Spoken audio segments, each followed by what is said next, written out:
أعوذ بالله من الشيطان الرجيم.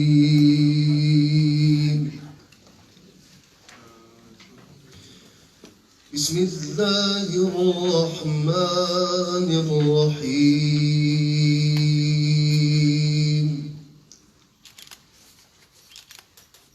إن الذين قالوا ربنا الله ثم استقاموا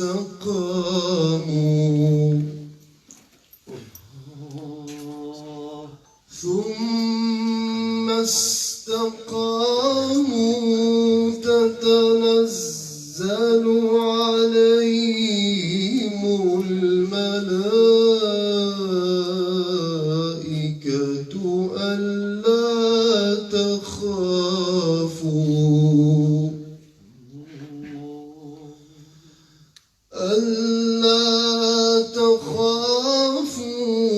ولا تحزنوا وأبشروا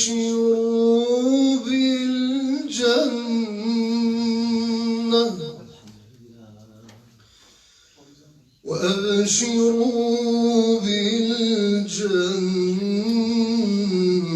التي كنتم توعدون.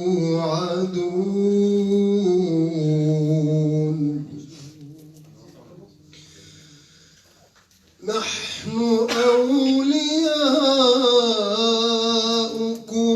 في الحياة الدنيا وفي الآخرة.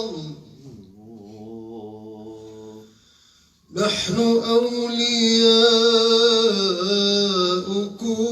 في الحياة الدنيا وفي الآخرة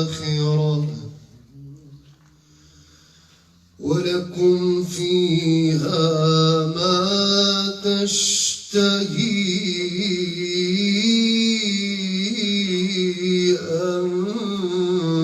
أنفسكم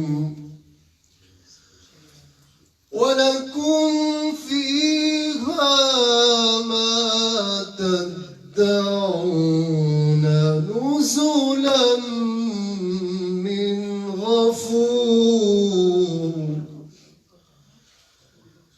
نزلا من غفور رحيم.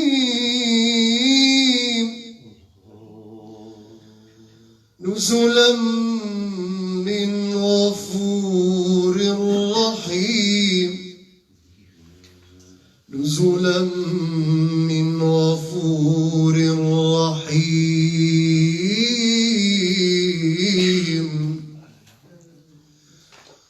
ومن أحسن قولا ممن دعا إلى الله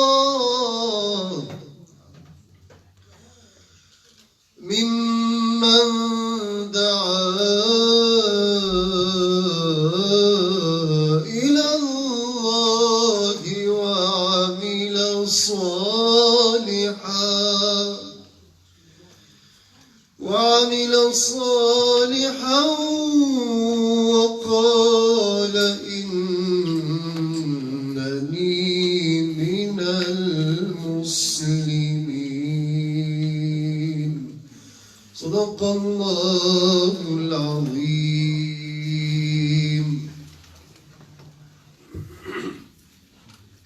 أعوذ بالله من الشيطان الرجيم. بسم الله الرحمن الرحيم.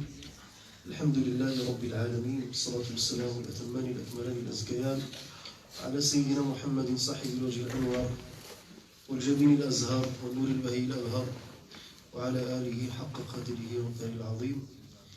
إخواني أخواتي أحبتي، السلام عليكم ورحمة الله وبركاته.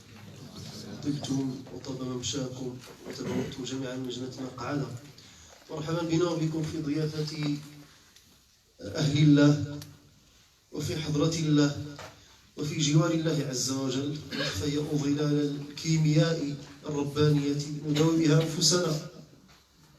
Bienvenue tous et toutes sous les ombrages de l'alchimie divine, l'alchimie du bonheur spirituel, l'alchimie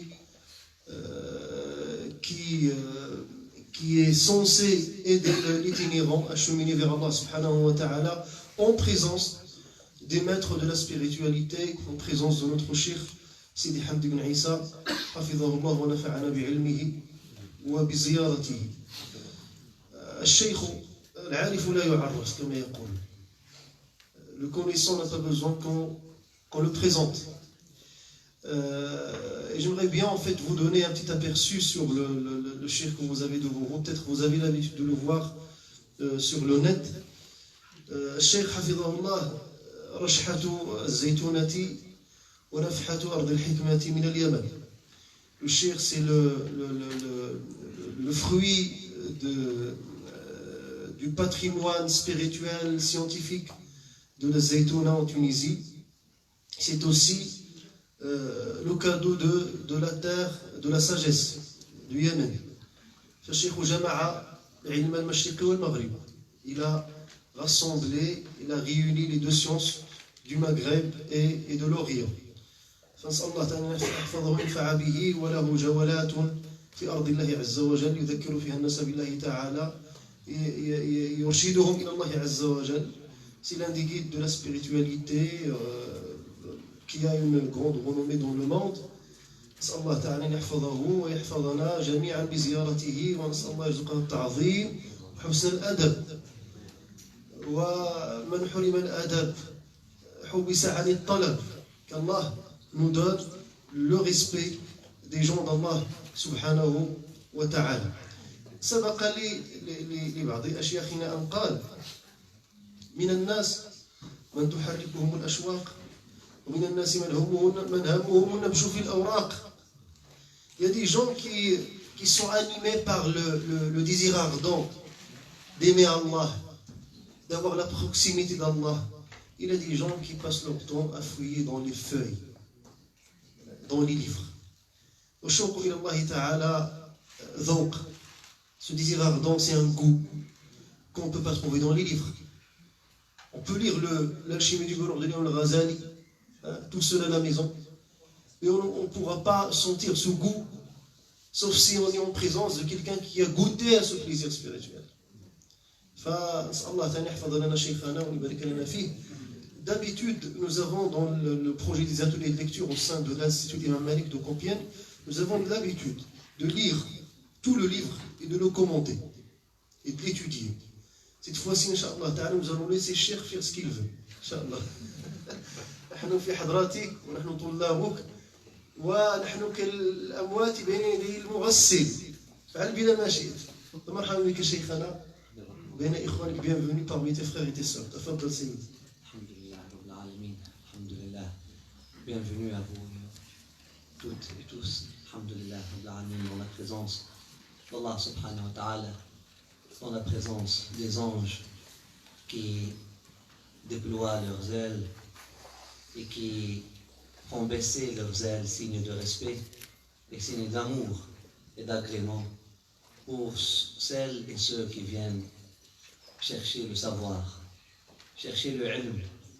Qu'est-ce que c'est le ilm? Le ilm n'est pas de l'information stérile. Le ilm ne peut pas être réduit à des mots prononcés, à moins que ces mots-là soient une guérison pour des maux, des cœurs et des maux d'esprit. العلم خشية كله. العلم هو ما أورثك الخشية لله سبحانه وتعالى. Le vrai ilm, qui a cette noblesse, qui a ce statut et qui a cette place aux yeux d'Allah subhanahu wa ta'ala et aux yeux des anges, au point que Allah subhanahu wa ta'ala fait en sorte que les anges et même les poissons dans la mer et les oiseaux dans le ciel demandent pardon et s'investissent dans cet appui spirituel, alignent leur énergie avec l'énergie de ce chercheur de ilm, de cette personne qui est en quête ce ilm-là, s'il a atteint cette noblesse-là au regard d'Allah et au regard des prophètes et des anges d'Allah subhanahu wa ta'ala, c'est parce que il s'agit effectivement de l'ilm, de l'alignement de l'énergie humaine avec le nafhat al-Rahman subhanahu wa ta'ala, avec Allah subhanahu wa ta'ala. Le ilm de khashya, le ilm, l'art de cultiver cette présence, l'art de cultiver cette confiance, l'art de cultiver cette conscience et l'art de cultiver cette reconnaissance. L'art de cultiver cette reconnaissance afin de pouvoir d'arriver à dire Alhamdulillah. Alhamdulillah, c'est le fruit de toute une vie passée dans la proximité d'Allah subhanahu wa ta'ala, dans le service d'Allah subhanahu wa ta'ala. C'est le seul dhikr d'ailleurs qui reste après la mort. وقالوا الحمد لله الذي أذهب عنا الحزن وأورثنا الجنة نتبوأ منها. Les gens du Jannah ne vont pas dire Subhanallah ou la ilaha illallah. Le dhikr de Ahl al-Jannah va être Alhamdulillah. Alhamdulillah, ça traduit et ça vient d'un cœur rempli d'amour, d'un cœur rempli de joie. La joie, c'est le fruit de la foi. La joie, c'est le fruit de l'arbre de la foi. L'arbre de la foi planté dans un cœur saint. Et nourri de la lumière divine et de l'eau de la science prophétique, cet arbre de la foi, il donnera comme fruit la joie. Il donnera comme fruit la joie. Une joie que les gens qui sont en train de parler de la joie de vivre aujourd'hui ne connaissent pas. Mais une vraie joie de vivre. Une vraie joie de vivre. Et qui pourrait décrire la joie de vivre? Et qui pourrait parler de la joie de vivre? Et qui pourrait nous parler de l'alchimie de la joie de vivre mieux qu'une personne qui a goûté à la vie après la mort? La vie après la mort. أَوَ مَنْ كَانَ مَيْتًا فَأَحْيَيْنَاهُ وَجَعَلْنَا لَهُ نُورًا يَمْشِي بِهِ فِي النَّاسِ. C'est l'imam Ghazali. Ce verset-là, les ulama, ils ont dit, a été révélé à propos de l'imam Ghazali. Il a été révélé à propos de Sayyidina Omar al-Khattab. Il a été révélé à propos de Sayyidina Muhammad Rasulullah sallallahu alayhi wa sallam, Hamza. Les deux qui ont d'ailleurs, subhanallah, Allah subhanahu wa ta'ala a donné permission à leur cœur d'accepter la lumière la même semaine. La même semaine. Sayyidina Hamza, Sayyidina Omar al-Khattab. Ils disent le même jour. Sayyidina Hamza, Allah subhanahu wa ta'ala a ouvert son cœur alors qu'il était en voyage. Et Sayyidina Omar al-Khattab, Allah subhanahu wa ta'ala a ouvert son cœur alors qu'il était à la Mecque. Et puis Sayyidina Hamza venait juste pour aller voir son cousin, Sayyidina Muhammad alayhi salatu wa salam, que Dieu nourrisse son être, sa lumière ainsi que notre connexion à lui, et ses héritiers bénis au corps sanctifié, Amin, Arhamar Rahamin, ainsi que tous les membres du cercle de la conscience, Ahlul Dhikr, du cercle de la conscience humaine, Amin, Arhamar Rahamin, Rabbil Alamin. Sayyidina Omar, ils disent lui-même, subhanallah, une nafha jibraïliya, un passage de Sayyidina Jibril sur terre, a fait en sorte que une aile a touché Sayyidina Omar et l'autre aile a touché Sayyidina Hamza. Les deux lions d'Allah. Ils disent le même jour, la même heure, même passage. Ils ont accepté historiquement l'islam durant la même semaine. Et Allah subhanahu wa ta'ala a révélé à propos de l'un et de l'autre. Ainsi qu'à propos de plusieurs Hamza et de plusieurs Omar qui viennent après. أَوَمَنْ كَانَ مَيْتًا فَأَحْيَيْنَاهُ وَجَعَلْنَا لَهُ نُورًا يَمْشِي بِهِ فِي النَّاسِ كَمَنْ هُوَ فِي الظُّلُمَاتِ لَيْسَ بِخَارِجٍ مِنْهَا. Est-ce que ces deux états-là sont comparables? L'état de quelqu'un qui était mort. فَأَحْيَيْنَاهُ. فَأَحْيَيْنَاهُ. Allah subhanahu wa ta'ala parle avec nous de l'azama. فَأَحْيَيْنَاهُ. Nous lui avons donné la vie. Il était mort, nous lui avons donné la vie. Quelle vie? La vie biologique. Cette vie biologique que les prophètes peuvent perdre, et les martyrs peuvent perdre, et les savants peuvent perdre. Et ceux qui l'ont aujourd'hui peuvent être décrits véritablement de morts, alors qu'ils sont toujours vivants biologiquement parlant. Alors que les martyrs que dire les savants, que dire les prophètes. Juste les martyrs qui sont juste au plus bas degré, hein, de la mort biologique et de la vie spirituelle. Allah subhanahu wa ta'ala dit وَلَا تَقُولُوا à 2 reprises dans le Coran. وَلَا تَحْسَبَنَّ الَّذِينَ قُتِلُوا فِي سَبِيلِ اللَّهِ أَمْوَاتًا. Et dans l'autre verset وَلَا تَقُولُوا لِمَنْ يُقْتَلْ فِي سَبِيلِ اللَّهِ أَمْوَاتًا. Ne pensez pas, n'estimez pas que ceux qui... Hein, que leur vie biologique a été prise alors qu'ils étaient dans la voie d'Allah subhanahu wa ta'ala. Morts. Et dans l'autre verset, Allah subhanahu wa ta'ala dit, ne le dites même pas. Il faut dire quelque chose d'autre. Tu ne peux pas dire, Mat Hamza fil harb. Ah, Allah. Ustushhid. Ustushhid. Il a été interpellé par Allah subhanahu wa ta'ala de témoigner, il a accepté le témoignage et là il est devenu témoin d'Allah subhanahu wa ta'ala pour le restant de sa vie.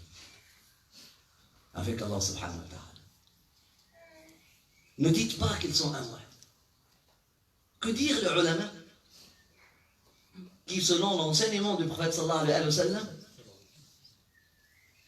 un seul alam a un degré plus élevé que 70 shahid, 70 martyrs. Que dire l'anbiya, les prophètes, Allahu Akbar, de quelle vie? فأحييناه فأحييناه. Parle d'une vie que Allah donne.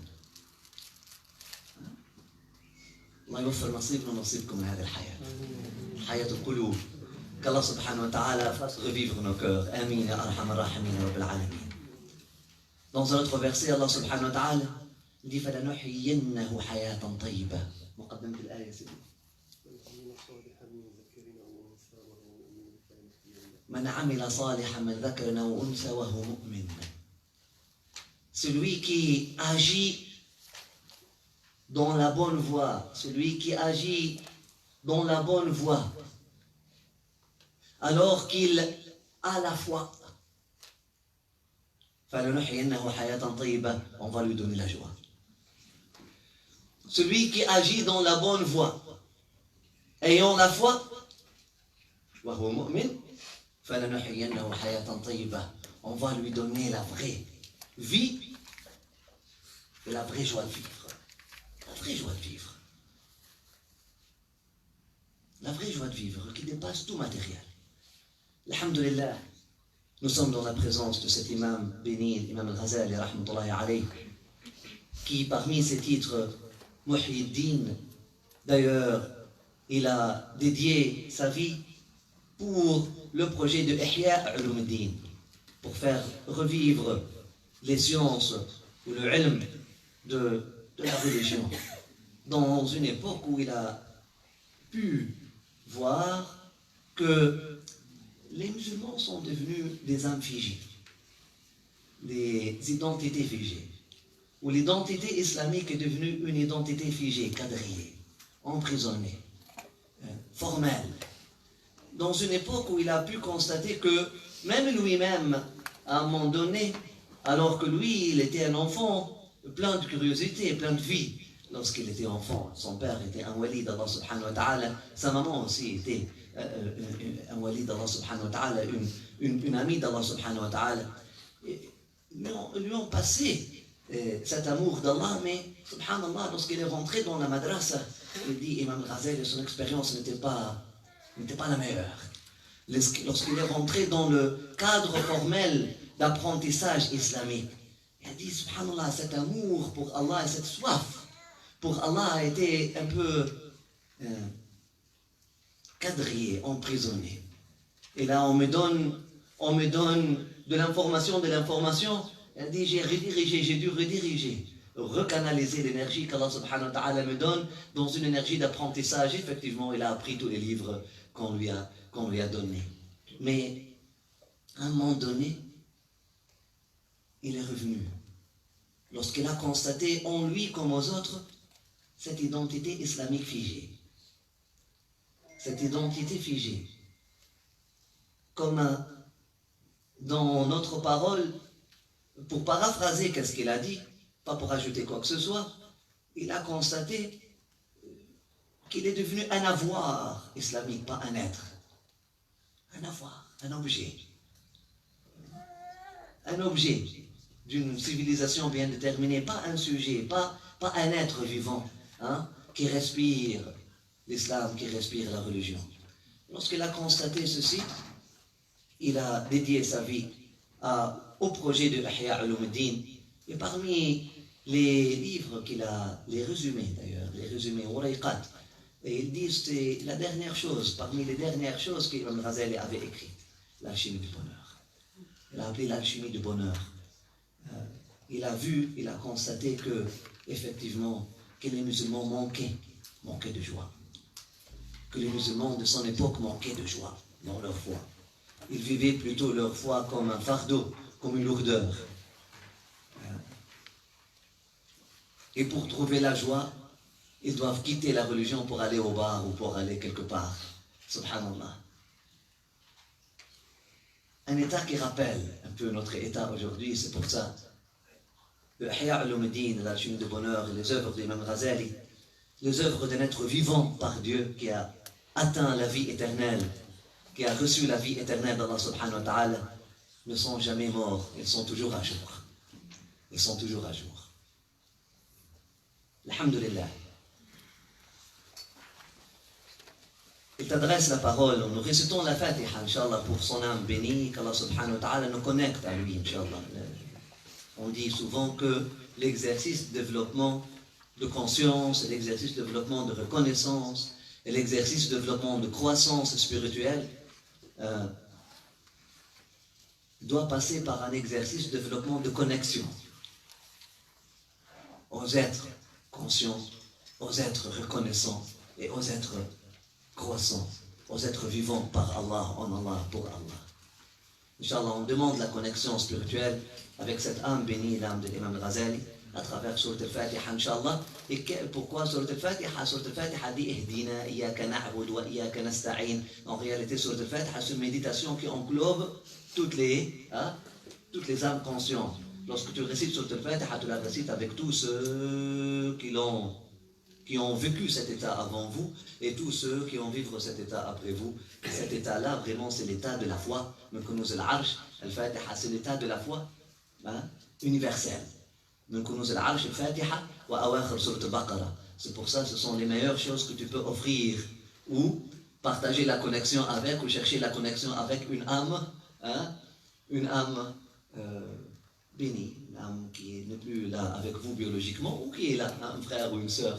Al-Fatiha, Ihdina as-sirata al-mustaqim, l'autre, Amana rasuluhu bima unzila ilayhi min rabbihi wal mu'minun, kullun amana billahi wa malaikatihi wa kutubihi wa rusulihi.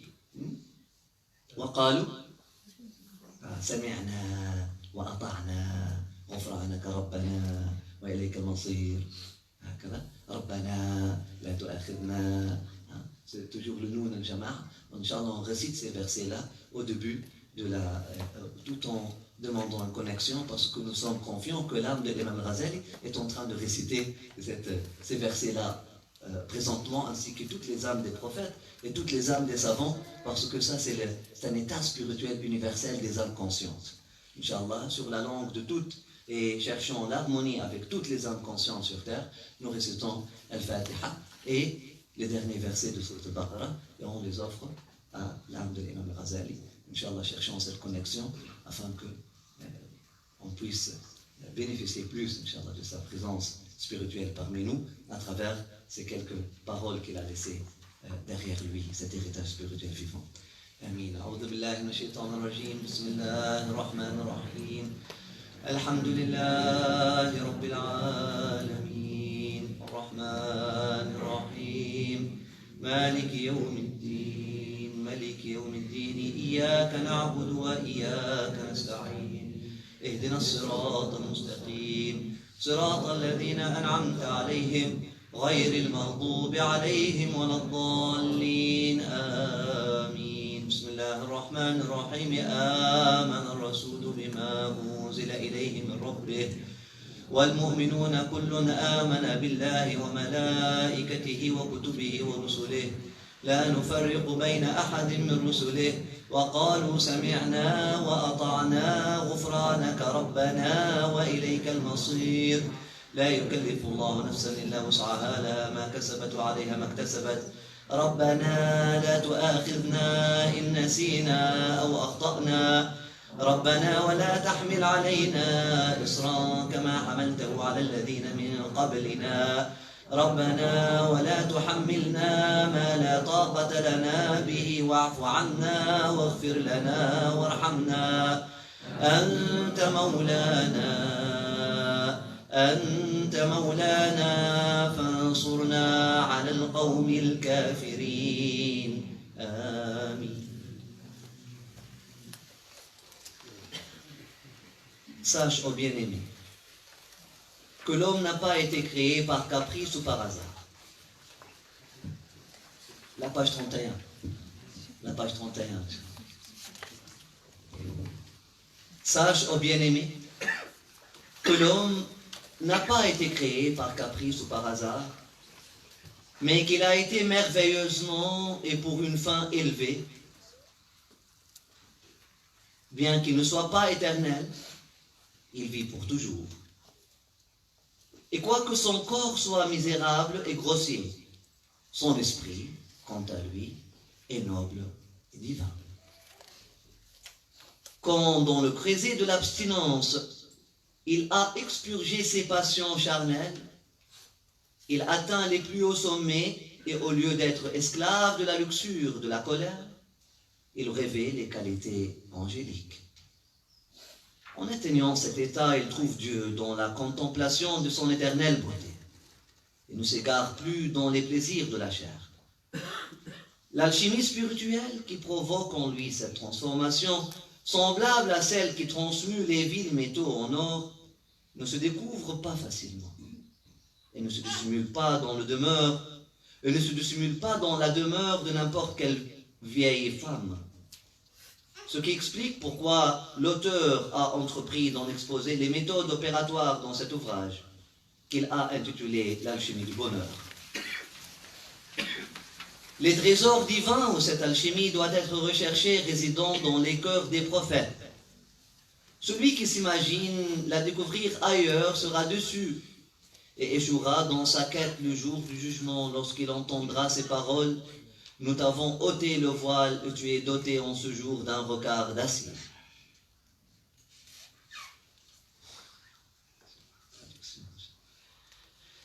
Dieu a envoyé sur terre 124 000 prophètes pour enseigner aux hommes cette alchimie et comment purifier leur cœur dans le creuset de l'abstinence des bas instincts qui y siègent. On peut la décrire brièvement comme renvoyant au monde du divin à travers de 4 domaines de connaissance. 1. La connaissance de soi-même. 2. La connaissance de Dieu. 3. La connaissance de ce monde. 4. La connaissance de l'au-delà. Nous allons maintenant les exposer dans cet ordre. Sache, ô bien-aimé, que l'homme n'a pas été créé par caprice ou par hasard, mais qu'il a été merveilleusement et pour une fin élevé. Bien qu'il ne soit pas éternel, il vit pour toujours. Et quoique son corps soit misérable et grossier, son esprit est noble et divin. Alhamdulillah, l'imam il commence par cet éveil, par déclencher en moi et en toi l'éveil spirituel. Ouvrir l'œil spirituel. L'éveil spirituel, ou ce qu'on appelle la conscience, la prise de conscience. La prise de conscience de ce que nous sommes vraiment. La prise de conscience de notre kitab avant de demander la hikmah. La prise de conscience de qui nous sommes, pourquoi nous sommes créés. C'est ça le kitab. Le kitab, c'est-à-dire leur enseigne le pourquoi ils ont été créés. Qu'est-ce qui est kutiba alayhim kitabuhum. Allah subhanahu wa ta'ala, parlant du prophète sallallahu alayhi wa sallam, il dit لَقَدْ مَنَّ اللَّهُ عَلَى الْمُؤْمِنِينَ إِذْ بَعَثَ فِيهِمْ رَسُولًا مِنْ أَنفُسِهِمْ يَتْلُو عَلَيْهِمْ آيَاتِهِ وَيُزَكِّيهِمْ وَيُعَلِّمُهُمْ الْكِتَابَ وَالْحِكْمَةَ يُعَلِّمُهُمُ الْكِتَابَ وَالْحِكْمَةَ il leur enseigne, Allah subhanahu wa ta'ala a montré sa faveur, une grande faveur aux croyants, à ceux qui ont été perméables à la lumière d'Allah, à ceux qui ont été dotés de la foi. Lorsqu'il leur a envoyé, ou à ceux qui veulent être perméables, Allah subhanahu wa ta'ala présente un merveilleux cadeau pour ceux qui veulent l'accepter. Voilà. Progressivement, Allah subhanahu wa ta'ala présente un merveilleux cadeau pour ceux qui veulent le recevoir. Lorsqu'il leur a envoyé comme manifestation de sa générosité sublime et de sa grandeur éternelle, subhanahu wa ta'ala, un prophète, un messager parmi eux, qui continue auprès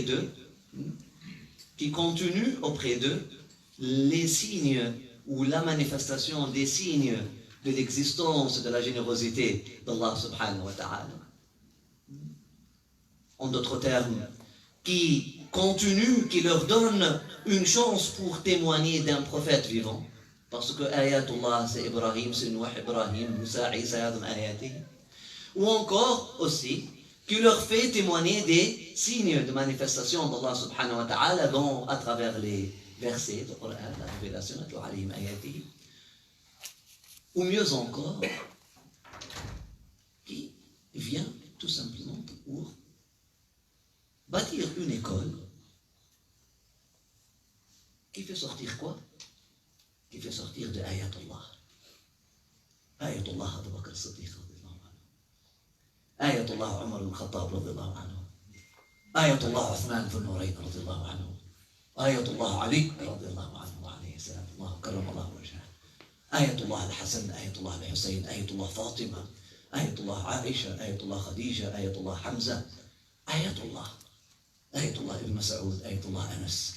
Allahu Akbar. Ayatullah l'imam al-Ghazali. حجة الإسلام آيات الله يتلو عليهم آياته afin que les ulama ils ont dit يتلو عليهم آياته afin qu'ils continuent cette alchimie de transformation, afin qu'ils continuent cette école, l'école de Adam, l'école de Nuh, l'école d'Ibrahim, l'école de Moussa, l'école de Isa. Cette école-là, elle voulait faire quoi? Elle voulait faire quoi? Pourquoi Dieu envoie un prophète?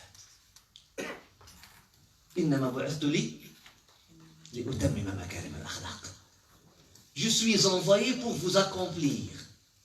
Je suis envoyé pour faire de vous des pleines lunes de akhlaq.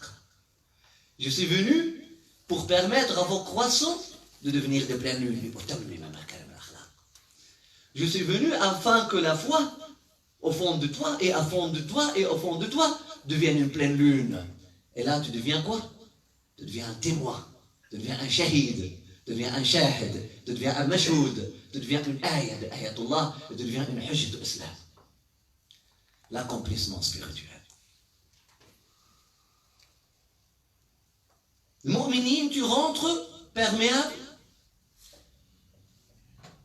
à cette éducation spirituelle, à cette alchimie du bonheur, à cette transformation. Et si tu es vraiment perméable, qu'est-ce qui se passe? Là, tu es transformé. Pourquoi Allah subhanahu wa ta'ala a envoyé les prophètes?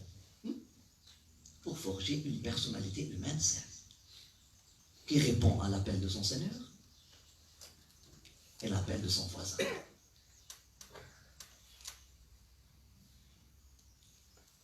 Une personnalité humaine saine qui répond à l'appel de son Seigneur,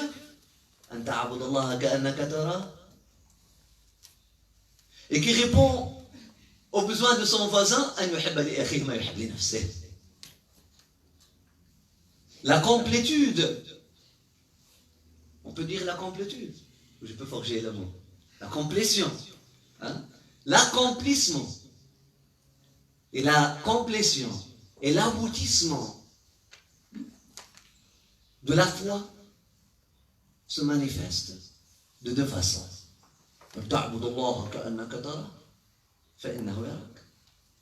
Lorsque tu adores Allah subhanahu wa ta'ala, quand tu te le vois, conscient de sa présence, et au niveau horizontal, lorsque tu arrives à aimer pour ton voisin, qu'est-ce que tu aimes pour toi-même? Toute la religion, en réalité, c'est une mu'amala. فقه معاملات معاملة الله في حقه ومعاملة الله في خلقه معاملة الله في حقه أن تعبد الله كأنك تراه transiger avec Allah en ce qui est le droit d'Allah, se l'adorer comme si tu le vois et permettre au regard d'Allah subhanahu wa ta'ala de percer ton cœur et faire revivre ton cœur. Mu'amalatullah fi khalqih, transiger avec Allah, mais maintenant avec la création d'Allah subhanahu wa ta'ala, lorsque lorsque tu aimes cette création, comme tu aimes, ou tu aimes pour cette création, tu aimes pour ton voisin, al-mu'min, qu'est-ce que tu aimes pour? Qu'est-ce que tu aimes pour toi-même?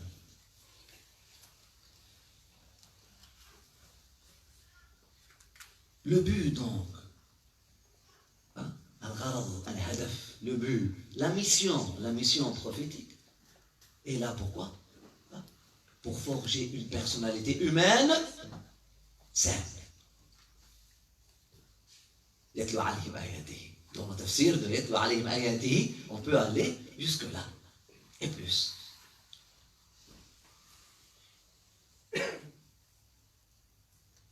Wa yuzakkihim. Et les élèves élèvent leurs âmes et purifient leur cœur. وَيُعَلِّمُهُمُ الْكِتَابَ وَالْحِكْمَةَ. Et leur enseigne, et leur montre quoi? الكتاب والحكمة. الكتاب selon al-mustalah, c'est pas la traduction, c'est pas l'exégèse. Al-mustalah selon le code, parce que le Coran a été codifié à un moment donné. La langue, lorsqu'Allah subhanahu wa ta'ala est venu, lorsqu'Allah subhanahu wa ta'ala s'est adressé à l'être humain, il s'est adressé à l'être humain bilisan arabiy mubin. Lorsqu'Allah subhanahu wa ta'ala a dit islam dans le Coran, il ne veut pas dire l'islam que tu vois dans le dictionnaire aujourd'hui, l'islam de 5 piliers, etc. Il parle d'un état spirituel qui s'appelle islam. Lorsqu'Allah subhanahu wa ta'ala dit kitab, unzila min rabbik, elle ne parle pas d'un kitab comme ça. D'ailleurs, cette forme-là n'existait pas à cette époque-là. Maintenant, dans ton référentiel, kitab, ça veut dire ça. C'est pas un problème de comprendre que al-kitab ou al-hikmah, comme les savants disent, le kitab c'est le Coran, al-hikmah c'est la sunna du prophète sallallahu alayhi wa sallam. Effectivement, c'est un exemple. Le kitab, le Coran, c'est un exemple de kitab. Le hikmah, c'est un exemple. Le sunna, c'est un exemple de hikmah. Mais le kitab ou le hikmah, dans une langue arabe, avant la codification, comprenez? Avant la codification, avant que le terme arabe pur et libre devienne un terme scientifique ou un code, comprenez? Parce que le mot sharia, avant la codification, voulait dire quoi? Voulait dire quoi? Voix ou encore source pure. Maintenant, après la codification, elle veut dire quoi? Elle veut dire la loi divine. Est-ce que les deux définitions s'excluent? Non. Mais la loi divine, si elle respecte son essence, et elle reste fidèle à l'esprit originel, et elle reste une voix pure, une voix claire, une source pure, c'est le meilleur exemple. Fiqh, avant la codification, ça veut dire quoi? Lorsque le prophète sallallahu alayhi wa sallam il a dit Ma yuridillahu bihi khayran yufaqihu fi ad-din, est-ce qu'il voulait dire qu'il devienne malikite ou shafi'ite ou hanafite ou qu'il finisse le cursus d'un madhab bien déterminé? Non. Qu'est-ce qu'il voulait dire? الفقه الوقوف على باطن الأشياء. فقع. La racine, faqaha ou faqa'a ou faqa'a. Vous comprenez, dans la langue arabe, les lettres sont interchangeables. Faqa'a, ça veut dire, on dit asfar faqi'. Le jaune vif, c'est-à-dire devenir vif. Faqa'a aynahu, c'est-à-dire il a fait crever son œil, c'est-à-dire il est allé à l'intérieur de l'œil. Wa faqaha al-ayna, pour la source, pour l'eau, c'est-à-dire il a trouvé l'eau au-dessous de la terre. Al-fiqh huwa al-wuquf ala batin al-ashya. Donc, fiqh, ça veut dire quoi? C'est-à-dire chercher qu'est-ce qu'il y a dans la profondeur, au-delà de l'apparence. Al-kitab ou al-hikmah, avant la codification, al-kitab voulait dire mission. Al-hikmah voulait dire comment prendre cette mission. C'est-à-dire la prise, hein? La prise de la chose et la maîtrise de la chose. Donc, alim al-kitab al-hikmah, il leur enseigne quoi? Il leur enseigne leur mission. Il leur enseigne le pourquoi. Pourquoi ils sont créés. Il leur enseigne, il réveille leur cœur, hein, et leur conscience sur le pourquoi de leur existence. Al-kitab. Ou al-hikmah, et comment prendre cette mission-là avec force. Ya Yahya khudil kitab bi-quwwa wa ataynahu al-hikmah ou al-hukma sabiyya. Al-kitab wal-hikmah. Ya Yahya, je vous rappelle d'activer le mot Yahya en moi et en vous. Parce que Yahya, c'est pas Hayy, c'est Yahya. Progressif, living, or living one. Hein? On n'a pas le mot progressif en français. Ou celui qui est continuellement en mode vie, en mode d'absorption de vie, Yahya. Ou celui qui vit éternellement et qui vit continuellement, qui absorbe la vie. Yahya, qu'est-ce que cela veut dire? Simplement prends ta mission avec force. Et n'oublie pas que tu es. Pour ceux qui ont regardé un film que j'ai regardé, n'oublie pas que tu es, ça vient de quel film? Oh, vous êtes des étudiants de savoir comme ça. Écoutez, j'ai cherché la joie toute ma vie. Et ce n'est qu'en trouvant la joie dans la foi que j'ai accepté la foi.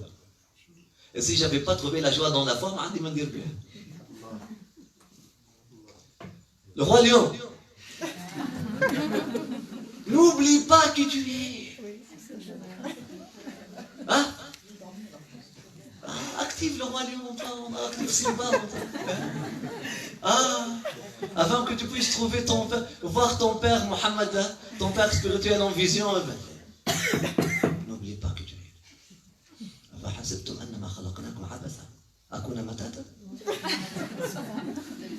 Mais c'est ça, Abatha. C'est quoi Akuna Matata? أفحسبتم أنما خلقناكم عبثا وأنكم إلينا لا ترجعون. Vous pensez, quand on vous a créé pour vivre avec les singes, n'oublie pas que tu es Hamza, Omar, tu es un lion d'Allah.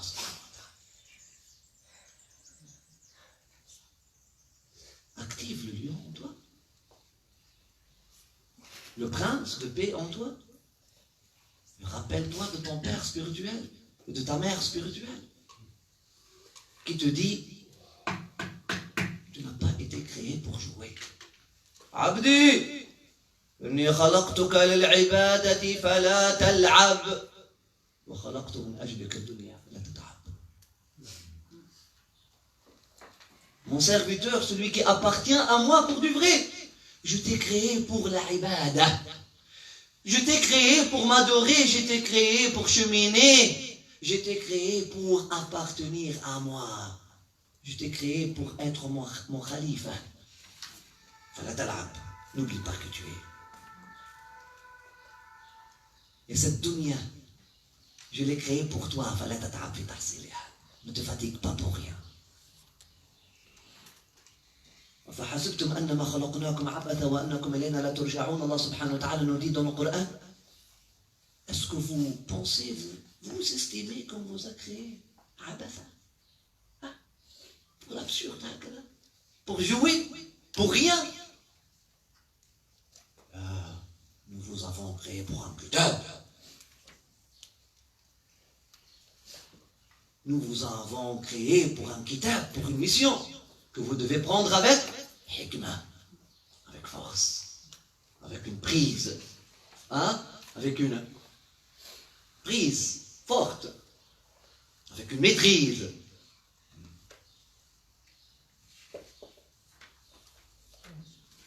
Donc, le premier paragraphe, on appelle ça l'œil. Il faut toujours, lorsque vous lisez un livre d'un imam, il faut comprendre que ces imams-là ne sont pas en train d'écrire pour jouer ou parce qu'ils n'avaient rien à faire. S'il a appelé son livre, intitulé son livre L'alchimie du bonheur, il veut que vous deveniez. Parce que son livre, ses paroles sont une alchimie du bonheur. Et ils disent le secret d'un livre, c'est dans le premier paragraphe, c'est dans son ouverture. Et là, il commence par I'lam. Il y a un verset qui commence par Fa'lam. أنه لا إله إلا الله اعلموا أن الله يحيي الأرض بعد موتها اعلموا أن الله على كل شيء قدير. Sache, ô bien-aimé, que l'homme n'a pas été créé par caprice ou par hasard. N'oublie pas qui tu es. Si tu ne maîtrises pas cette phrase, si cette phrase-là ne te parle pas, ça ne sert à rien de continuer. Parce que le chemin spirituel et le cheminement spirituel passent par ce qu'on appelle al-yaqadha. La première étape, et Sidi Rachid, il a fait déjà un séminaire avec vous sur al-yaqadha dans les mois passés. Al-yaqadha, l'éveil. Parce que la prise de conscience. L'éveil ou encore subhanallah. On commence par subhanallah. Lorsqu'on se réveille sur la beauté des choses, lorsqu'on se réveille sur la hikmah, sur la profondeur des choses, alors qu'on prenait les choses comme acquises. On voyait tout normal, mais c'est normal. C'est quoi? Un mosquée. Un être humain. C'est un être humain. C'est normal. Il y a 2 yeux. Tous les gens ont deux yeux là. Il y a des aveugles, certains aveugles, mais la norme que tout le monde a 2 yeux. Ne complique pas les choses.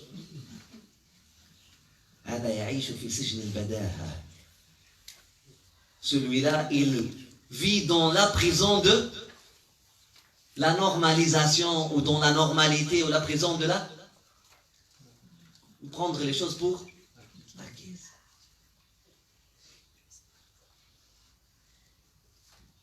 D'ailleurs, même Socrate, il le dit, le début de la philosophie, c'est rafdul badaha.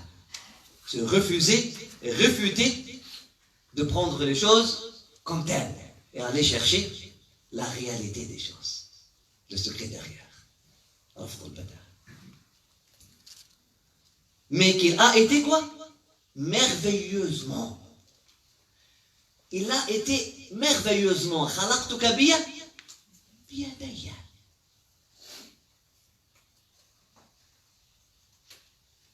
Biyadayya. Allah subhanahu wa ta'ala a créé toutes choses par sa puissance, par son pouvoir. Mais Allah subhanahu wa ta'ala vient à l'être humain. Il ne dit pas biyadi, il dit biyadayya. Est-ce que c'est pour nous dire quelque chose à propos d'Allah? Que Dieu a 2 mains.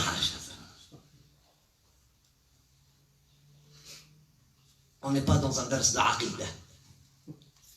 Dans la aqida, le maqam, tanzih. Dans la aqida, dans un dars d'aqida, la ligne directrice de toutes les idées doit être, la matrice de toutes les idées doit être التنزيه ليس كمثله شيء سميع ليس كسمعه شيء بصير ليس كبصره شيء قوي ليس كقوته قوة قدير ليس كقدرته قدرة يشاء ليس كمشيئته مشيئة وهكذا. Mais pour le ihsan, pour la science des cœurs, la loi, la ligne directrice doit être quoi? التشبيه. اذكروا الله كذكركم آباءكم أو أشد ذكرا. engagez-vous émotionnellement dans la recherche d'Allah quand vous vous engagez émotionnellement avec vos parents et plus encore. Mieux encore. وَالَّذِينَ آمَنُوا أَشَدُّ حُبًّا لِلَّهِ. Aimer Allah subhanahu wa ta'ala, et ceux qui croient, ils aiment Allah encore plus. Avec la création. Compare. فَهَلَّا جَعَلْتَنِي عِنْدَكَ كَبَعْضِ أَصْدِقَائِكَ. Abdi, dans un hadith qudsi, Allah subhanahu wa ta'ala s'adresse à nous. Est-ce que tu peux me traiter au moins comme un de tes amis? Pour commencer une relation, engager un vrai lien, une vraie relation avec Allah subhanahu wa ta'ala, une vraie religion avec Allah subhanahu wa ta'ala. Pour commencer quelque part, moi, un ami, après ça, un frère, après ça, un père, après ça, une mère, après ça, au-delà de...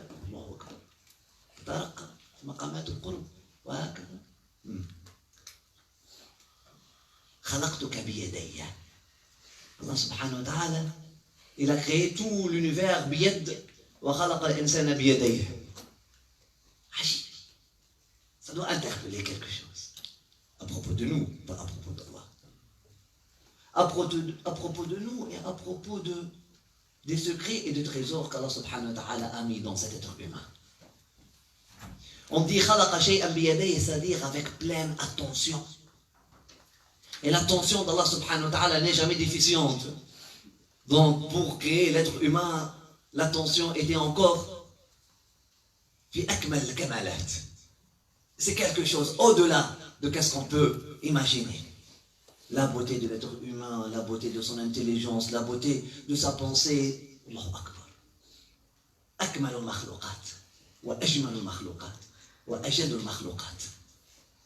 Le plus complet, le plus beau, et subhanallah, c'est la création qui manifeste la beauté du divin le plus. Je dis subhanallah pour un être humain, lorsqu'il voit la fleur, il dit subhanallah. Lorsqu'il voit son frère être humain, il dit pas subhanallah. Man a'jab. Man ajmal. Mais on prend nos frères et sœurs pour acquis. Et wallah, ya habib. Juste voir quelqu'un qui se prosterne. Juste voir des larmes qui sortent de l'œil d'un être humain, juste en implorant son Seigneur. Est-ce qu'il l'a vu? Cette affaire de la foi, cette affaire de la foi, ajiba, ajiba, la foi, Allah, l'iman, a'zam al-karamat. Est-ce qu'ils l'ont vu? Même Allah subhanahu wa ta'ala nous interpelle. فَهَلْ رَأَوْنِي كَلَّا يَا رَبَّ فَكَيْفَ لَوْ رَأَوْنِي. Est-ce qu'ils m'ont vu? Non, ya Allah. Comment? Que ferait-il alors s'ils m'auraient vu? وَمَاذَا يَسْأَلُونَ الْجَنَّةَ فَهَلْ رَأَوْهَا. Est-ce qu'ils l'ont vu, le paradis, qu'ils sont en train de demander? Non, ya Allah. Que ferait-il s'ils l'auraient vu? هم يستجيرونك من النار فهل رأوها. Non. Est-ce qu'ils l'ont vu? L'enfer? Non. Cet enfer qu'ils sont en train de demander refuge auprès de moi de cette... فكيف رأوها. Que ferait-il s'ils l'auraient vu alors? لكانوا أكثر منها هربا لكانوا أكثر للجنة طلبا لكانوا أكثر فيك رغبا وأشد لك حبا وطلبا لو رأوك.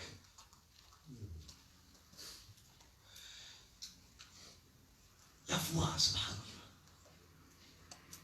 ne sous-estime pas la ilaha illallah Sidi. Elle n'a pas été donnée comme ça. Wa ma'arifat hurmatullah doit passer par ma'arifat hurmat la ilaha illallah.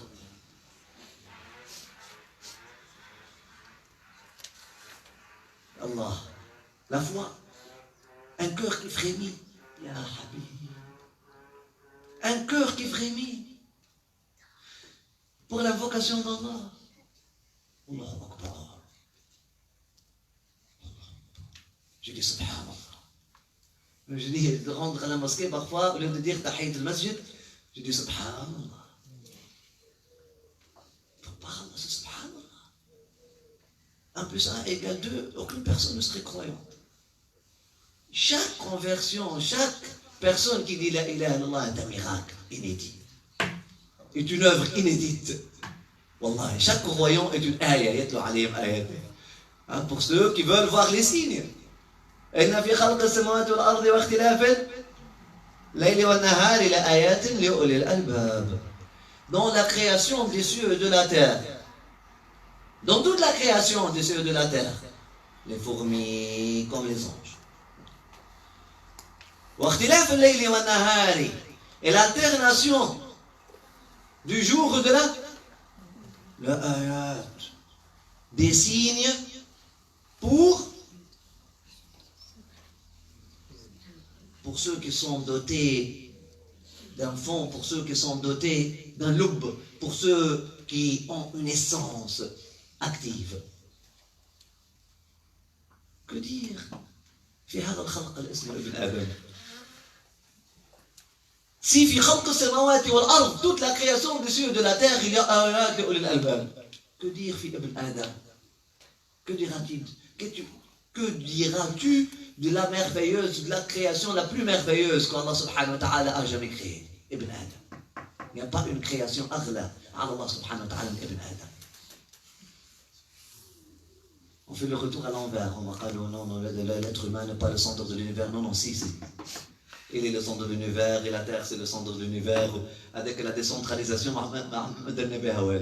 elle a créé une fausse humilité. Finalement, ils sont devenus des singes qui vont dans toutes les directions. Ce n'était pas la vraie humilité. Allah, si elle était la vraie humilité, non. Je suis mieux d'être égocentrique de la bonne façon, hein, que de croire que je suis rien de rien. Oui, je suis rien de rien, mais en même temps, le regard d'Allah subhanahu wa ta'ala est posé sur moi, donc je ne suis pas rien de rien.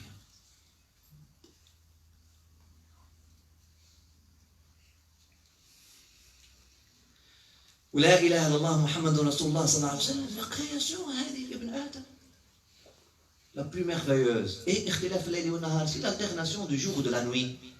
Un soleil qui se couche et un soleil qui se... Il y a des signes qui devraient interpeller les gens de la science, hein, dotés d'un cœur vivant, et qui ont compris qu'ils ont une essence. C'est l'alternance du jour physique, de son duha physique, hein? De la nuit physique, al-layli idha saja physique. Que dire l'alternance entre la foi et le kufr? Ya muqallib al-qulubi wal-absar, thabbit qulubana ala dinik. Ya muhawwil al-ahwal, tawaffana ala ahsani hal. Que dire dans l'alternance des états spirituels de l'être humain? Subhanallah. Un jour, aspiration, et un jour, expiration. Ou la ilaha illallah. Ou la ilaha illallah. Le changement d'état.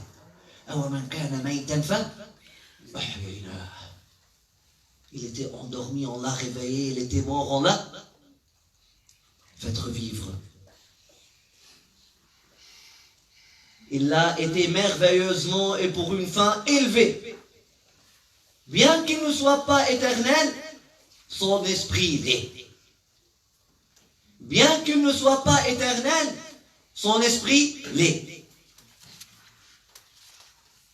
Il a été merveilleusement et pour une fin élevée, bien qu'il ne soit pas éternel dans son corps, hein? Son esprit l'est. L'esprit est éternel. L'esprit est éternel. L'esprit, la yakfur. L'esprit ne meurt jamais. L'esprit ne peut jamais nier l'existence d'Allah. L'esprit est toujours présent avec Allah. L'esprit est infatigable. Il faut tout simplement permettre à l'esprit de devenir le roi en toi. Comme ils ont permis à Youssef de devenir le roi de Masr après qu'il a été dans le puits et dans la prison. Hakada, ton esprit en toi, Allahu A'lam, est-ce qu'il est dans le puits? Et les frères, les 11 frères qui sont tes membres, l'ont jeté dans le... Tu veux adorer Allah avec tes membres, avec tes 11 membres. Hein? Tu veux juste... La religion, subhanallah, ce corps physique, il s'est accaparé de l'héritage prophétique. On pense que la religion puisse être réduite dans faire ceci, ne pas faire cela, faire ceci, ne pas faire cela. Oui, Youssef Sha'manel, et nous avons jeté notre Youssef au fond de nous, dans le puits. وبعدين امرأة العزيز en toi, le nafs en toi, qui a convaincu le roi en toi, le cœur en toi. Même lorsque le roi en toi a vu que Youssef, masha'Allah, et من بعد ما رأوا الآيات, آيات يوسف, ليسجننه حتى حين, apparaissent du cœur. Allah subhanahu wa ta'ala nous en préserve et vous en préserve. Amin ya arham ar-rahimin ya rabbil alamin. Subhanallah. Cherche ton esprit, est-ce qu'elle est enfouie dans un puits ou enchaînée dans une prison? Mais lorsque tu vois un rêve, c'est mieux de l'envoyer à l'esprit pour l'interpréter, parce qu'il n'y a que lui qui va l'interpréter pour toi. Est-ce que tu comprends? Ou c'est compliqué?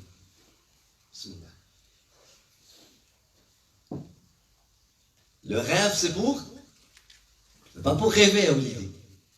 Le rêve, c'est pour te réveiller. Le rêve, c'est du monde du réveil. Bien qu'il ne soit pas éternel, cet être humain, son esprit l'est, et par excellence. Et quoique son corps soit misérable et grossier, son esprit est noble et divin.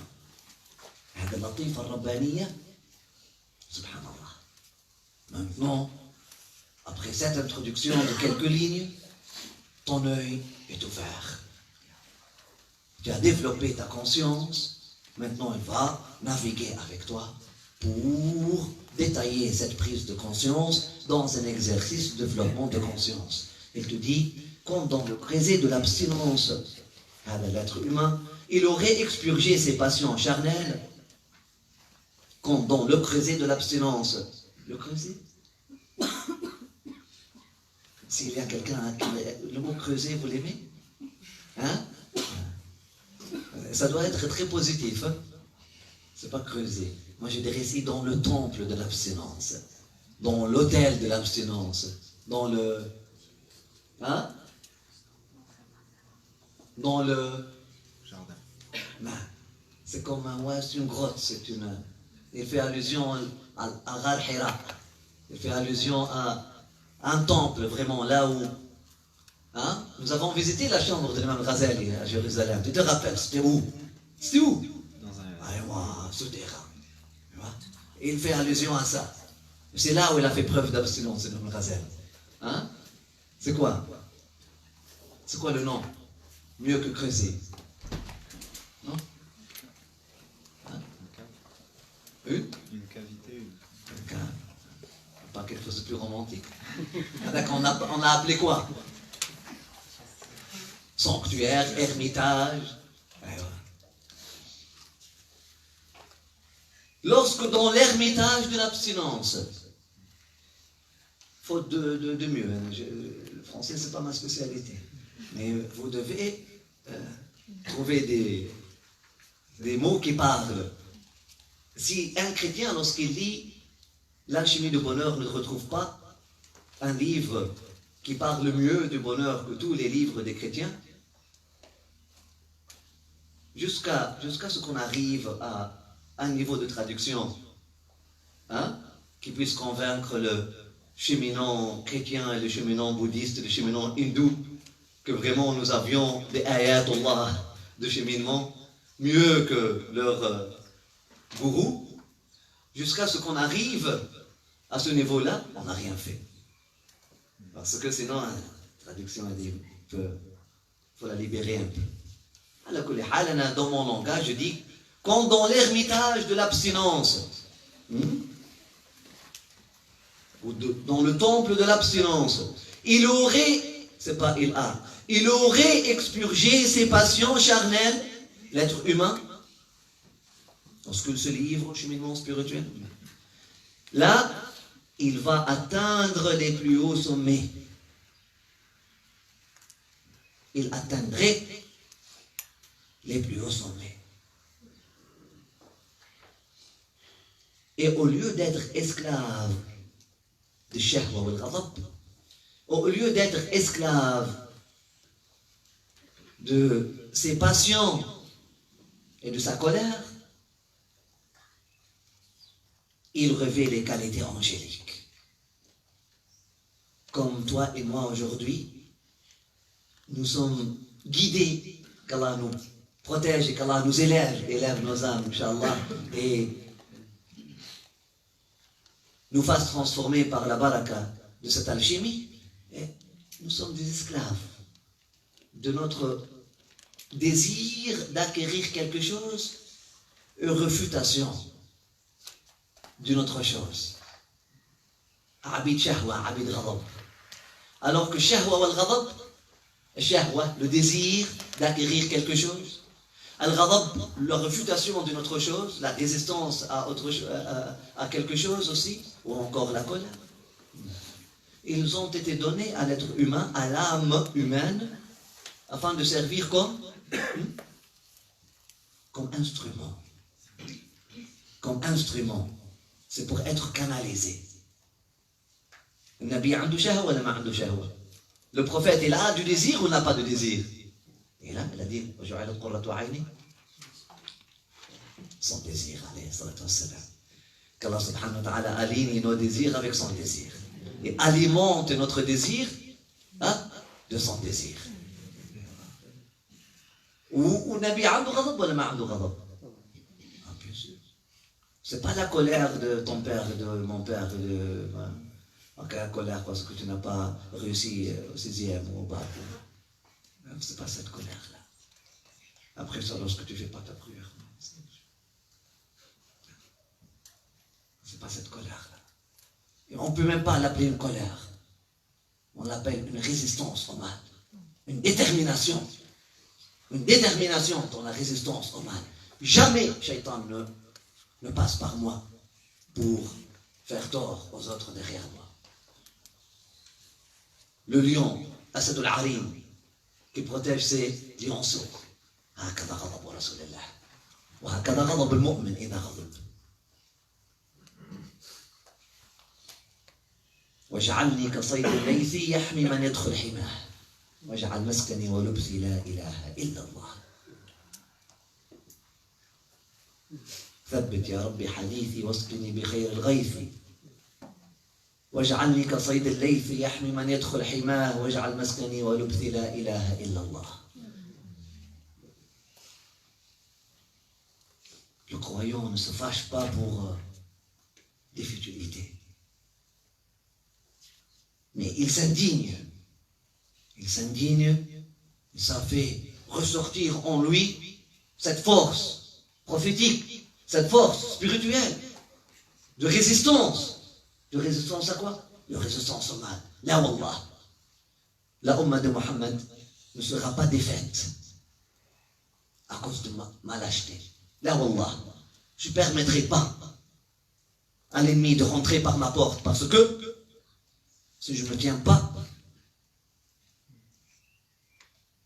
je serai une gap, je serai un trou, une passerelle par laquelle l'ennemi puisse rentrer.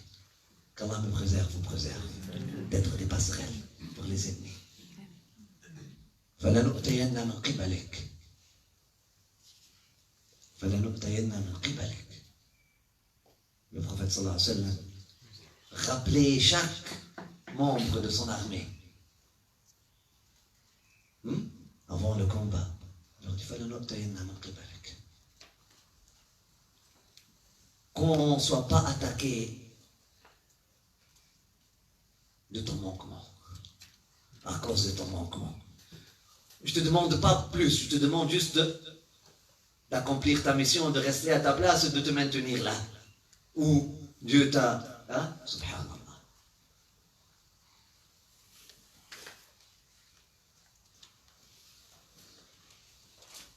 Mais le prophète et le croyant, alayhi salatu wa salam, Rasulullah sallallahu alayhi wa sallam, que Dieu nourrisse son être, sa lumière et notre connexion à lui. Comme le croyant, le vrai croyant, celui qui chemine, il va canaliser ce désir, il va canaliser cette résistance-là,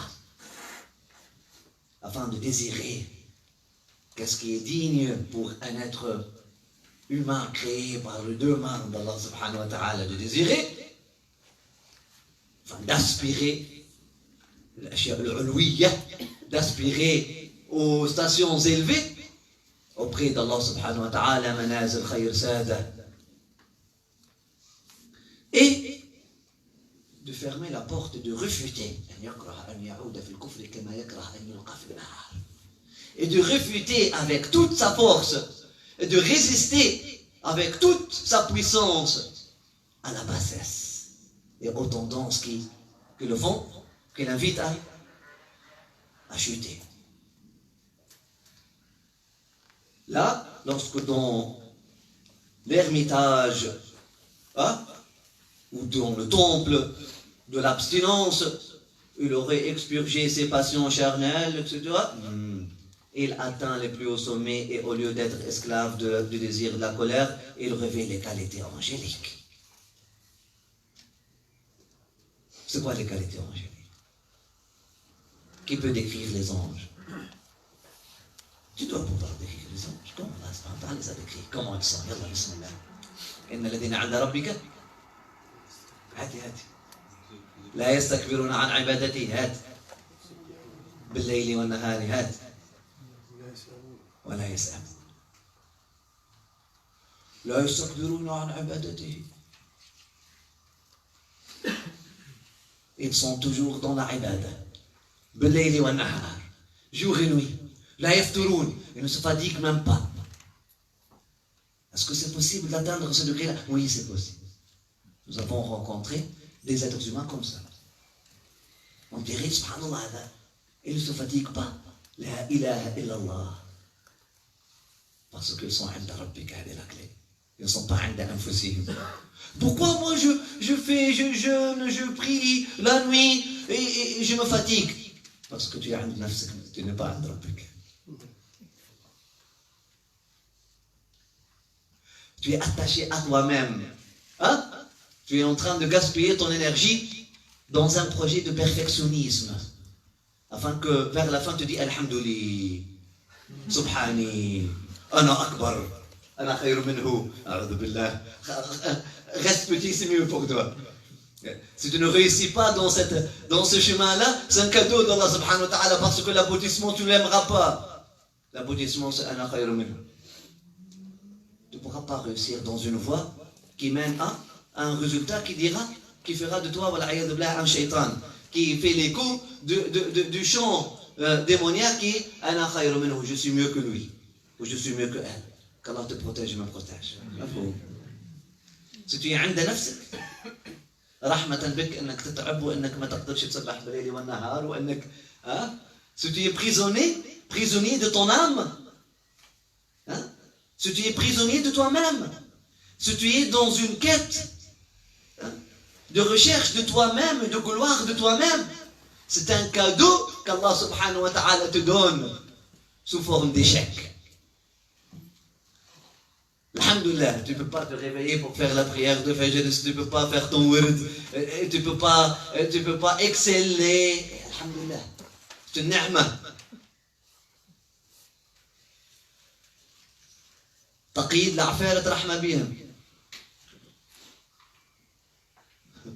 Enchaîner les démons, c'est une rahma pour eux, parce que sinon ils feraient du tort.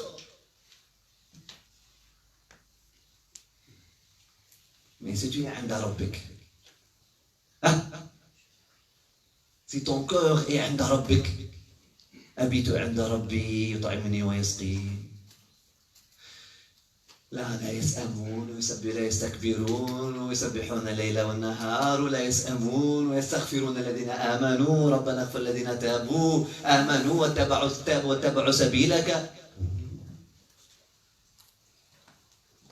لا تتنزل عليهم، تصير انت واحد من الملائكه، فرد من الملائكه، ومن انتم تشوفوا احباب ربي تدخلهم لا تخافوا ولا تحزنوا، من تشوف احباب ربي تبشرهم وبشر المؤمنين لا تخافوا ولا تحزنوا وابشروا بالجنه التي كنتم تعدون. تصير انت كيف الملائكه تقول للعباد نحن اولياؤكم في الحياه الدنيا، تلقاني اخوك اليوم وغدوه، ناجي اخذ بيد اخي.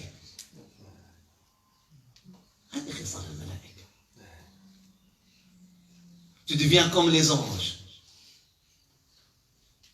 Tu deviens comme les anges. Hein? Un, عند ربك. Les pieds sur terre, le cœur au ciel. Ton projet n'est pas par rapport à toi. Tu chemines par rapport à Dieu. وكلما صرت إلى أعلى قال لك يا علي أعلى.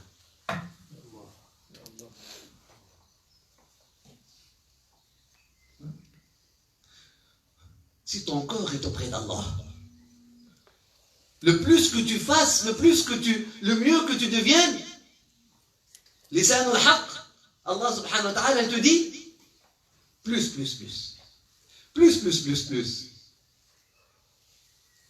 Et là, tu ne vas pas t'arrêter au premier ciel, ni au deuxième, ni au troisième, ni au quatrième, ni au cinquième, ni au sixième, ni au septième.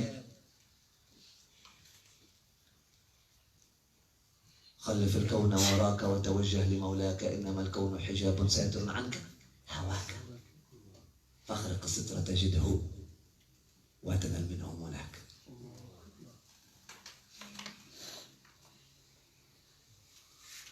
Est-ce que tu comprends? Est-ce que tu prends? Est-ce que tu reçois? Qu'Allah subhanahu wa ta'ala fasse de nous, Inch'Allah, et de vous des réceptacles de cette lumière qui vient de سيدنا الإمام الغزالي حجة الإسلام آية الله. آية الله. Imam al-Ghazali, dans une anecdote que l'imam Abu al-Hassan al-Shadili raconte. الصالحين يحب بعضهم بعضا ويعظم بعضهم بعضا. L'imam Abu al-Hassan al-Shadili, un ingénieur de la conscience humaine aussi, tout comme l'imam al-Ghazali. Mais que Imam al-Ghazali il a laissé une constitution, un livre, qui n'est pas juste n'importe quel livre. Il a laissé des paramètres qui s'appliquent à tous les jours. Tous les jours doivent se référer à ce que Imam al-Ghazali a codifié. Le cheikh qui choisirait une voie qui serait contraire ou en désharmonie, en désaccord avec la voie codifiée par Imam al-Ghazali de Ihya Ulumuddin, il n'est pas digne d'être appelé croyant que dire salih, que dire cheikh. قالوا علامة الصالحين حبهم لي كتب الإمام الغزالي وعلامة أهل النفاق كرههم وبغضهم للإمام الغزالي. Le signe, le ayah, آية الصادقين في أمة محمد. Le signe des gens sincères, leur amour, leur attachement et leur inclination vers les paroles de l'imam al-Ghazali. Et les signes des gens hypocrites, qu'Allah nous protège et vous protège, c'est leur refus, leur réfutation, leur dénigrement subhanallah, des paroles de l'imam al-Ghazali. L'imam al-Ghazali, dans une anecdote racontée par l'imam Abu al-Hassan al-Shadili, un autre ingénieur de la conscience, du développement de la conscience humaine, le développement de la personnalité humaine. C'est ça le projet. Il a dit, j'ai vu, il était à Beit al-Maqdis, il est passé par Jérusalem. Il a dit, et dans un rêve, j'ai vu le prophète et les prophètes. في ساحة في بيت المقدس. J'étais là pour témoigner. Et là, j'ai vu les prophètes dans un adab, le ta'zim, et un après l'autre viennent pour saluer le prophète sallallahu alayhi wa sallam, embrasser sa main. Après ça, ils ont fait un cercle. Et le prophète sallallahu alayhi wa sallam était l'enseignant de tous les prophètes. Et là, Sayyidina Moussa, alayhi salam, Allah, il a dit, est-ce que nous pouvons te poser une question? On veut vraiment faire un échange avec toi, on veut rester avec toi. Les questions, c'est pas pour tester, mais plutôt pour avoir plus de temps. Bismillah, il a dit, Adina lakum rabbi, es'al ma shi'ta ya Moussa. Il a dit, tu as dit quelque chose. Tu as dit, ulama wa ummatika anbiya ibn Israël. Tu as dit que les ulama de ma umma, les savants de ma umma, les awliya de ma umma, sont comme les prophètes des Bani Israël, sont comme les prophètes des enfants d'Israël. Est-ce que tu peux nous donner un exemple?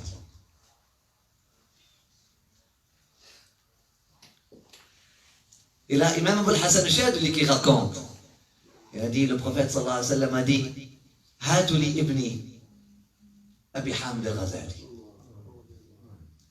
Amenez-moi mon fils Abu Hamid al-Ghazali.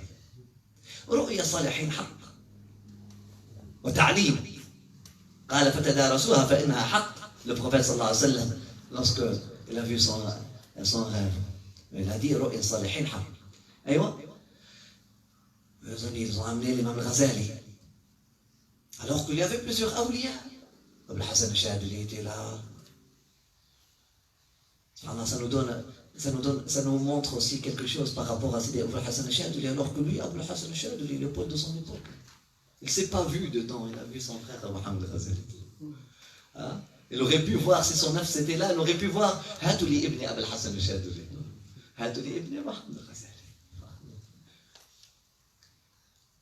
Il a dit, Sayyidina Moussa, il a dit, Ya Mohamed, est-ce qu'on peut lui poser une question?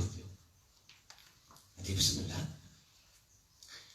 Il a dit, Masmouk, tu t'appelles comment?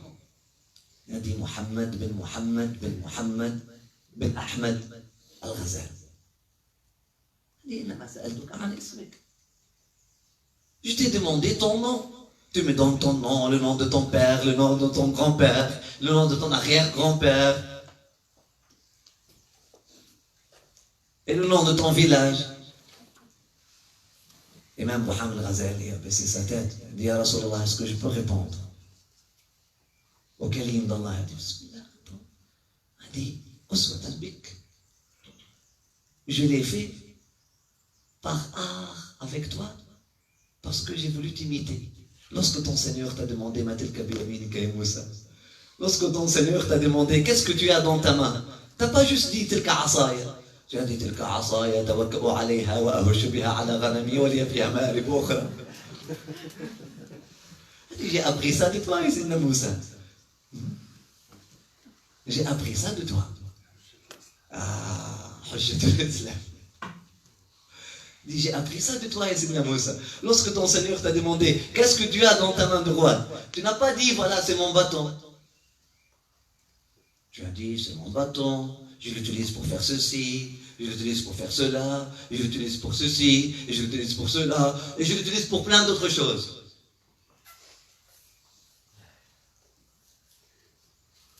Alors Sayyidina Moussa a compris. Et pourquoi Sayyidina Moussa a allongé la réponse? Pour jouir du moment. الاستزادة للاستفادة. وهذه نوبة الأشباح قد حضرت فامدد يمينك تحظى بها شفتي. في حالة البعد روحي كنت أرسلها تقبل الأرض عني وهي نائبتي. وهذه نوبة الأشباح قد حضرت فامدد يمينك تحظى بها شفتي. Lorsqu'Allah subhanahu wa ta'ala permet à des moments de bonheur, à des moments de rapprochement, et Allah en veut plus. Allah subhanahu wa ta'ala te donne un homme de Dieu ou une femme de Dieu devant toi. Tu veux prolonger le temps avec Dieu. Dans le adab, dans l'art, dans les règles de l'art, dans la conscience.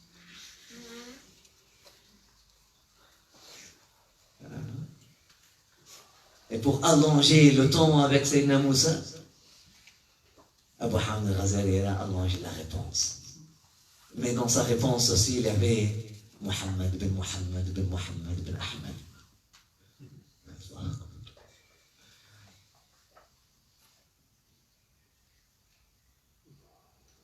Pour la science de hadith, il a dit je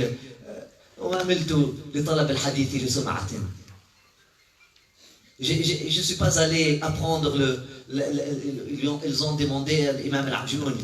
Ils lui ont dit, mais pourquoi tu as choisi l'art de hadith? Nous avons un muhaddith avec nous, qu'Allah subhanahu wa ta'ala nous fasse bénéficier de sa baraka. Amin. Et la baraka de ses shuyukh, et la baraka de ses ancêtres. Amin, ya arhamar rahimin, rabbil alamin. Et tous ceux qui aiment la science de hadith. Il a dit, moi je ne suis pas allé pour étudier la science de hadith, pour jam'a al-kalam ou le sum'a, pour des paroles, pour savoir celui-là a dit, celui-là a dit. C'est juste pour une opportunité pour le Habib. Puisqu'on ne peut pas le voir, au moins, on entend sa parole. Je trouve les gens de hadith qui rentrent par qui rentrent à la porte de la science de hadith par la porte des gens qui ont eu le ishq et le dhawq, le adwaq qabla al-awraq, par des gens qui ont eu l'amour avant les papiers. Les amoureux du prophète, numéro 1, sont les muhaddithun, les vrais muhaddithun. Et ce sont eux qui voient le prophète sallallahu alayhi wa sallam le plus dans leur rêve, et plus. Ahlul hadith. S'ils sont vraiment Ahlul hadith, Ahl mahabba al-Nabi sallallahu alayhi wa sallam. Il te dit, en atteignant cet état, après avoir purifié, il trouve Dieu dans la contemplation de son éternelle beauté et ne s'égare plus dans les plaisirs de la chair. L'alchimie spirituelle qui provoque en lui cette transformation, un autre mot-clé, transformation. C'est quoi la différence entre une réforme ou réformation et une transformation? Les secrets de la langue française.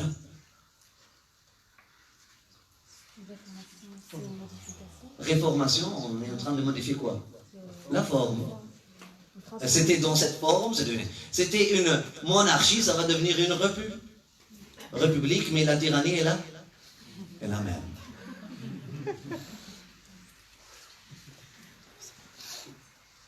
On appelle réforme. Et ceux qui demandent, qui veulent la réforme, on les appelle les réformés. Transformation, ça veut dire quoi? Aller au-delà de. Trans, c'est-à-dire au-delà de. Translucide, transforme, transcendance,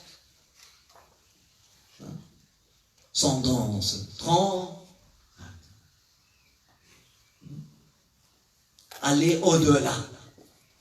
Au-delà de la forme. Et si on va au-delà de la forme, on est où? Qu'est-ce qu'il y a au-delà de la forme? Une forme supérieure. Là, qu'est-ce qu'il y a au-delà de la forme? Le fond. Le fond.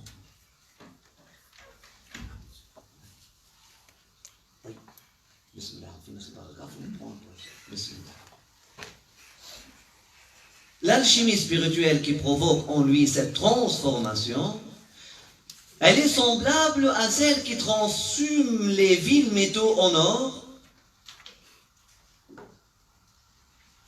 Et on ne se découvre pas facilement. Elle ne se découvre pas facilement.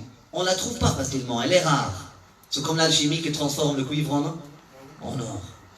Il y a quelques alchimistes. Et puis, il a dit, il ne se dissimule pas dans la demeure de n'importe quelle vieille femme. C'est pas ça. Il parle ici, dans le texte arabe, il faisait allusion, c'est qui la vieille femme? Il parle de quoi? C'est qui la vieille femme dans le monde du symbole, dans le monde du symbolisme prophétique? Ad-Dunya. Il ne parle pas des femmes ici. Ouais, une traduction qui vient depuis la première page avec cette traduction-là. Mesquine, mon frère chrétien qui lit ça de ouh, je suis Madouma. Même dans leur alchimie du bonheur, ils sont misogynes. En plus, vieille femme. Au contraire. Au contraire. Sayyidina Omar, radiyallahu anhu, il dit Allahumma habna, Allahumma imanan ka iman al-ajaiz. Oh Allah, donne-moi une foi comme la foi des vieilles dames. Au contraire. Qui mieux pour vraiment t'inspirer? Ta grand-mère, aussi. C'est ta cara. Wesh isma. Ntrahmou alayha. S'appelle comment? S'appelait comment ta grand-mère? Ah, on prend la science de notre grand-mère, pas de la grand-mère. La Fatima alayha salam Allah, hâte sidi, hâte sidi. Fatima bint Fatima bint Fatima bint Fatima bint Fatima bint Fatima. هذا لا يخفى. والحمد لله الله يمتعكم. Qui mieux que ma grand-mère Fatima, que ma grand-mère Aïcha, hein? Que ma grand-mère Hafsa, que ma grand-mère Umm Habiba? Qui mieux que nos grands-mères pour nous donner l'alchimie du bonheur? Si, la joie dans la foi et la foi dans la joie, la générosité naturelle, sunna, sans avoir lu un seul livre qui parle de la sunna.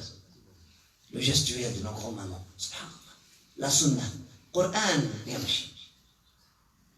Qur'an yamshi. Elle connaît Qul Huwallahu Ahad, d'accord. Moi j'ai vu que je connais une grand-mère qui récite même Qul Huwallahu Ahad. Elle ne pouvait pas la réciter bien. Elle connaît le Fatiha par un miracle. Mais Qul Huwallahu Ahad, elle récite Qul Huwallahu Ahad, Allahu Samad, ma kifu Ahad. Elle dit Qul Huwallahu Ahad, Allahu Samad, lam yalid wa lam yulad. Qul Huwallahu Ahad, Allahu Samad, خير من الوالد ومن ولد وما كيف واحد.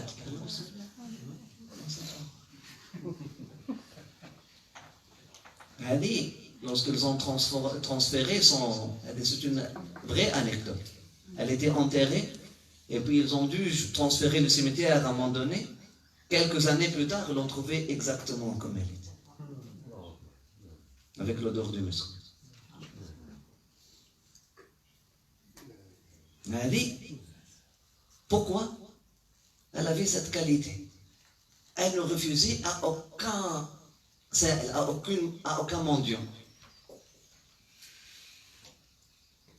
Elle donnait toujours ses robes aux mendiants. Toujours elle avait double. Elle sort avec une nouvelle robe, une nouvelle takhlila, pour la donner aux mendiantes qui n'avaient pas assez de vêtements. Un jour, elle n'avait rien. Une mendiante, elle a dit, Ariane, Ksini, je suis nue. Elle a dit, suivez-moi. Elle n'avait qu'une seule robe. Celle qui était sur elle. Elle est rentrée chez elle, elle s'est mise sous une couverture, et puis elle a jeté sa robe à la mendiante de dessus du mur. Et elle est restée chez elle. Comme les vieilles femmes, non, on ne parle pas. Mais il dit ici, et ne se dissimule pas dans la demeure de cette vie d'ici-bas, qui dans le dictionnaire du symbolisme prophétique, Uritu dunya, le prophète sallallahu alayhi wa sallam a dit, Juliet li dunya. La dunya s'est révélée à moi sous la forme d'une vieille dame qui a perdu ses dents. Et ma baqiya fi umriha illa qalil. Et qui ne reste dans sa vie que quelques jours, mais qui se maquille, qui cherche à dissimuler sa vieillesse. Regardez la dunya, la vie d'ici-bas. Donc il faut changer le sémantique ici. Voilà. Ce qui explique pourquoi l'auteur a entrepris d'en exposer les méthodes opératoires dans cet ouvrage qu'il a intitulé L'alchimie du bonheur, les trésors divins, où cette alchimie doit être recherchée, réside dans le cœur des prophètes. Celui qui s'imagine la découvrir ailleurs sera déçu et échouera dans sa quête. le jour du jugement, lorsqu'il entendra ces paroles, nous t'avons ôté le voile, et tu es doté en ce jour d'un regard, pas d'acier, mais d'un regard hadith, c'est-à-dire d'un regard perçant. Dieu a envoyé sur terre 124 000 prophètes pour enseigner aux hommes cette alchimie. Bien sûr. Rien que pour ça. Pourquoi les prophètes ont été envoyés? Pour la transformation humaine. Pour forger une personnalité saine. Anta al-matloub. Tu es le projet d'Allah, ya ibn Adam. Tu es le projet divin. C'est pour ce projet qu'Allah subhanahu wa ta'ala t'a envoyé des ingénieurs, 124 000 ingénieurs principaux. Et après ça, il a continué d'envoyer des ingénieurs secondaires. Mais sache que Ibn Adam, hein, écoute, ce projet t'a été confié juste pour dire oui ou pour dire non. Mais ce projet ne t'appartient pas. Il appartient à Allah. C'est pour ça, si tu trahis ce projet, qui est toi-même, qui est ta personnalité, tu vas rendre des comptes. Tu n'es qu'un ouvrier dans ce projet. Mais on t'a confié le rôle de dire oui ou non. De signer le contrat, voilà là. Parce qu'ils ne vont pas te transformer malgré toi. Le choix, il a été donné à toi. Mais le projet n'appartient pas à toi, hein, et tu ne pourras pas le faire seul d'eux. Le projet n'appartient pas à toi, il est le projet d'Allah. Et dans le monde de la création, celui qui réclame ce projet, c'est Muhammad sallallahu alayhi wa sallam, an-nabiyyu awla bil mu'minina min anfusihim.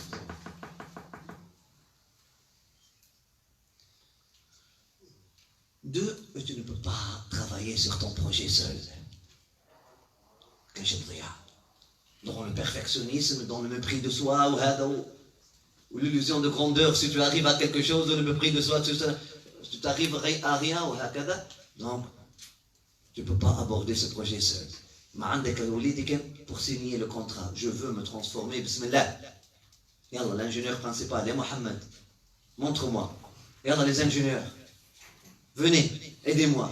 Trouve un ingénieur à qui tu confies, ou un architecte à qui tu confies ce projet. Après ça, tu ne viens pas. Non, Bretois, tu donnes à l'architecte, va étudier le terrain, va bâtir, on doit une personnalité saine, un cheikh marabbi, un imam.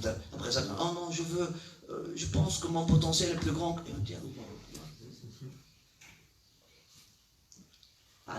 L'essentiel, c'est la personnalité saine. Pour ça, elle te dit. Les 124 000 prophètes, ils sont venus pour enseigner aux hommes cette alchimie de bonheur, cette transformation, cet art de devenir une personnalité saine, accomplie, épanouie, heureuse, consciente, reconnaissante. وَلَعَلَّكُمْ تَشْكُرُونَ رَبِّي حَبِيبنا يقول في القرآن الكريم وَلَعَلَّكُمْ après chaque ibada, Allah subhanahu wa ta'ala finit par وَلَعَلَّكُمْ تَشْكُرُونَ. هذه الغاية غايتي منياتي خمري ونشوتي هذه الغاية لعلكم تشكرون afin que vous puissiez goûter à la gratitude, à la reconnaissance. ما يريد الله ليجعل عليكم في الدين من حرج ولكن يريد ليطهركم ويتم نعمته عليكم أو ويتم نعمته عليكم في قراءة أخرى ولعلكم تشكرون. La connaissance de soi-même, on peut la décrire brièvement avec cette alchimie comme renvoyant au monde du divin au travers de 4 domaines de connaissance ou de conscience.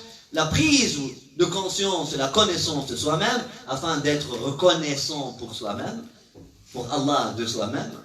La connaissance de Dieu afin de devenir reconnaissant à Dieu pour Dieu. Allahu Akbar lillahi alhamd.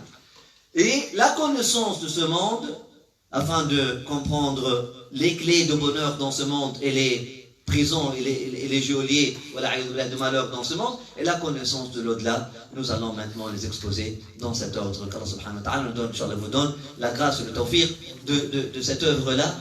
Lorsque nous avons lu la Chimie de bonheur avec notre cheikh, on n'a pas dépassé l'introduction. Mais avec vous, Inch'Allah, on va dépasser plus que ça. Mais que ça soit, Inch'Allah, une introduction. Ce n'est pas une introduction dans un livre, c'est donc une introduction dans une quête. Une vraie quête. Une vraie quête. Ce n'est pas une enquête. Une vraie quête. Une vraie quête. Une vraie quête de bonheur. Du vrai bonheur. De la joie dans la foi. De la foi dans la joie. Saada. Hein? Être avec Allah. Jouir de cette vie qu'Allah subhanahu wa ta'ala nous a donnée. Cette vie du cœur. Et lorsque tu jouis de la vie du cœur, même la vie du corps devient un accessoire dans cette vie-là. Et puis tu découvres même qu'est-ce que ça veut dire jouir physiquement. qu'Allah nous donne, Inch'Allah, vous donne le tawfiq. Alhamdulillah Rabbil Alamin. بارك الله فيكم سيدنا شيخنا أحسن الله إليكم. وأنا أضم صوتي إليكم سيدي نكتفي بالمقدمة. مقدمتي ولعل فيها مفاتيح ولعل فيها أسرار. Inch'Allah, nous allons reprendre, Inch'Allah, après une pause. Inch'Allah, vous êtes conviés à un buffet de bienvenue, Inch'Allah, pour le grand saint, Inch'Allah. Faites-le, il y a les escaliers, Inch'Allah. Les sœurs, vous pouvez descendre. Les sœurs, s'il vous plaît. Et les frères aussi. On se retrouve, Inch'Allah. Vous avez une demi-heure, Inch'Allah. Une demi-heure de pause, Inch'Allah.